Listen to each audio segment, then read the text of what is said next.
Ya, sudah kita ketahui hasilnya 2-0. Ini apa? Sejarah. Karena sejak saya diberitahu tadi, sejak 2012 sampai sekarang kita belum pernah menang. Nah, tonton kali ini saya akan kembali lagi yang membahas mengenai kabar terbaru dari Timnas Indonesia, dan di sini pun saya akan fokusnya mengenai Timnas U23. Kita ketahui bahwa akhirnya AFC ini mengumumkan ya beberapa negara-negara ya, kurang lebih ada 16 negara yang memang sudah lolos, dan ini pun termasuk ada Indonesia yang memang menjuarai di grup K. Ya, memang negaranya kurang lebih ada seperti Yordania, Korea Selatan, kemudian Vietnam, Jepang ya, Uzbekistan, Irak, dan juga negara-negara seperti Australia ya. Dan juga masih ada runner up terbaik seperti Malaysia, kemudian di sini ada China, dan juga ada beberapa negara lain. Tetapi saya melihat bahwa sebenarnya ada hal yang memang menurut saya ini perlu saya bahas. Indonesia ini menurut saya akan bertemu ya dengan negara-negara yang sangat kuat, dan di sini saya akan membahas negara apa saja yang akan menjadi potensi yang akan bertemu timnas Indonesia, karena memang menurut saya Indonesia ini akan masuk dalam grup neraka. Oke, sebelum saya lanjut jangan lupa tonton ya. Untuk membantu channel ini silahkan tekan tombol like-nya, komen, dan juga subscribe, serta tekan tombol loncengnya agar kalian mendapatkan notifikasi dari video-video saya selanjutnya. Oke, saya langsung saja tontonnya akan membahas.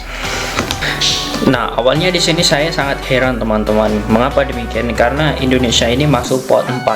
Sedangkan Indonesia ini adalah juara grup. Biasanya jika juara grup itu pasti akan ditempatkan di pot 1 ya, ataupun kemungkinan kecilnya itu di pot 2. Tetapi ini FC sepertinya merubah regulasi lantaran ya, saya melihat dari beberapa diskusi ya, pengamat bola pun juga menurut pengamat bola ya, setelah saya diskusi ini juga sangat rasional. Ini menurut saya ini memang memberikan pot 4 kepada Indonesia karena dari beberapa kurun waktu 4 tahun atau dari track record dari beberapa 4 tahun terakhir. Dan ya kita ketahui dalam kurun waktu 4 tahun terakhir untuk Asia U23 Indonesia memang belum berbuat banyak, dan Indonesia pun wajar jika ditaruh di pot 4. Memang baru kali ini dalam sejarah lolos di Piala Asia U23. Namun di sini teman-teman, saya melihat di pot 4 ini kita tidak semerta-merta sendirian. Di situ ada Malaysia, kemudian Tajikistan, kemudian China. Ini adalah di pot 4, tetapi untuk di pot 1 itu ada Qatar, Arab Saudi, Uzbekistan, Jepang, kemudian pot 2 itu ada Australia, Korea, Irak, Vietnam. Kemudian di pot 3 ini Thailand, Yordania, Uni Emirat Arab, dan juga Kuwait. Nah, di sini saya melihat nantinya Indonesia ini akan bertemu dengan salah satu yang berada di masing-masing pot. Artinya di pot 1 ini kita bisa bertemu Qatar nantinya, Arab Saudi, Uzbekistan, ataupun Jepang. Nah, kemudian di pot 2 nanti ya kita bisa kemungkinan besar akan bertemu Australia ya, kemudian Korea Selatan. Ini juga tim-tim besar.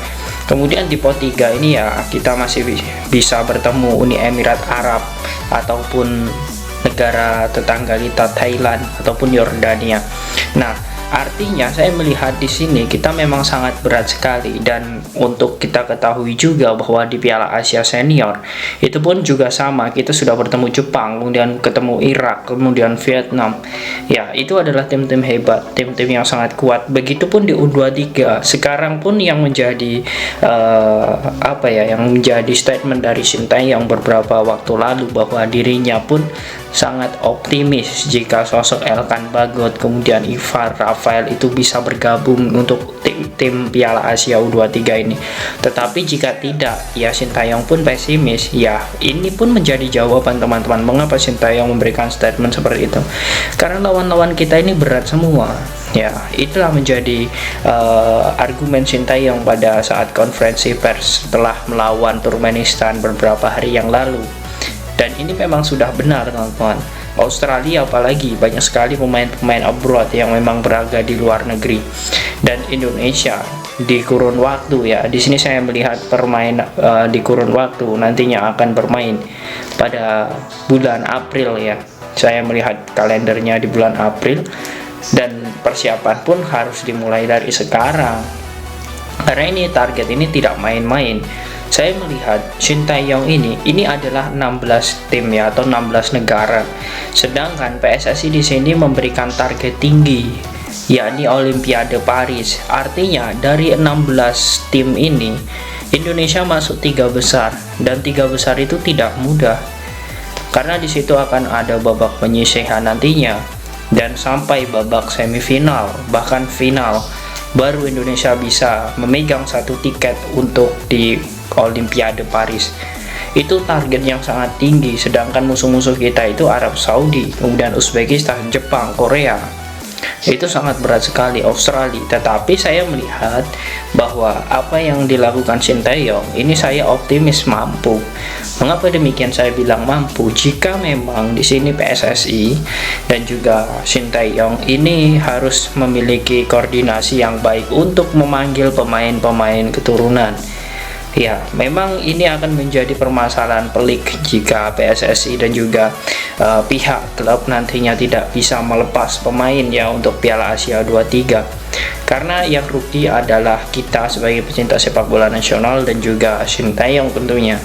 Dan tentu saja di sini ya, memang jika memang nantinya PSSI ingin menambah amunisi untuk Piala Asia U23, ya ini masih ada waktu. Sekarang bulan September, kemudian kita akan bermain di bulan April ya. Dan artinya di sini saya melihat bahwa ini memang masih ada waktu, tetapi bagaimana nantinya PSSI ini harus mencari pemain-pemain bukan lagi ke pelosok Indonesia tetapi ke pelosok dunia. Karena memang kita masih banyak pemain-pemain keturunan. Dan ini yang harus diharapkan, dan ini yang diharapkan oleh Shin Tae-yong. Kekuatan timnas itu semakin matang. Nah, kemudian bagaimana sebenarnya untuk persiapan timnas Indonesia? Sebenarnya dengan melawan negara-negara besar, ya menurut saya permainan dan juga perlawanan Indonesia nanti itu juga akan menimbulkan semangat gairah bermain. Karena saya melihat Indonesia pun sudah melawan Argentina dan kebanyakan pemain-pemainnya itu memang yang berada di U23. Artinya dari segi permainan timnas mungkin juga tidak kalah dari mereka juga. Apalagi ini di kelompok umur, dan pemain Indonesia juga banyak yang bermain di timnas senior. Artinya dari segi mental saya melihat walaupun kita nanti berada di grup neraka, Shin Tae-yong sudah bisa dan juga sudah berhasil untuk membangun pemain-pemain Indonesia, membangun mental pemain Indonesia agar tidak down sama sekali ketika menghadapi tim-tim besar. Nah, bagaimana menurut kalian teman-teman dengan situasi dan kondisi Indonesia saat ini yang berada di grup 4 ya, atau di pot 4 yang kemungkinan besar nanti akan bertemu negara seperti Jepang lagi, Uzbekistan, Australia, dan juga Uni Emirat Arab? Apakah kalian yakin nantinya Indonesia mampu bersaing ya di Piala Asia U23? Silahkan kalian tulis di kolom komentar. Tentu saya melihat di sini ada sosok